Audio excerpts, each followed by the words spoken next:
you what. The show's over. No, it's not. No. If you have to go for something, don't worry about it. You won't miss nothing good.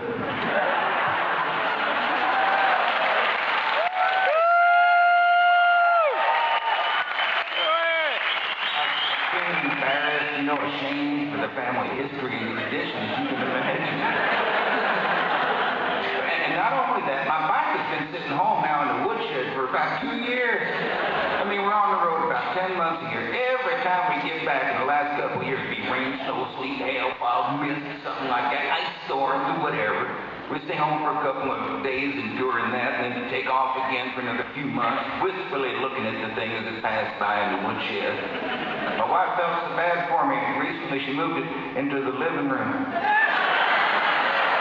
Good woman, though, right there, And then it was about a week after that, I'm sitting on the bus, we're going down the road, I'm reading the newspaper, and there's an article about another guy had his bike in the house, in the living room, just like mine. And it must have been in the cold weather part of the country, up, like where we're from, up in New England, not like California, where it's bike riding all year round or something, And this guy had it in there, and he'd been working on polishing the thing all winter, waiting for the good weather, tweaking, the whole thing. And finally, he couldn't wait any longer. So he started it up right there in the house. The clutch was engaged, so it took off on him. The guy reached for the thing, his hand catches the throttle, gets clothes stuck to it or something, I don't know, started dragging him around and around and around, faster and faster, till finally started going so fast, he went through the living room wall, out into the street, we were crashed into a bus stop. The bike is sailing down the road, he's lying on the pavement, screaming, crying. The wife calls the ambulance, paramedics come, haul him off down to the hospital. She's been sitting home for hours thinking, well, might as well clean up. So she gets the old shop vac or something out there in the living room, cleaning up all the gas and oil soaked rags and whatever he was tweaking, polishing with all winter. Took the whole thing, dumped it in the toilet in the bathroom, closed the door, got all about it. The man comes back later that night. His arms are in casts in front of him like this.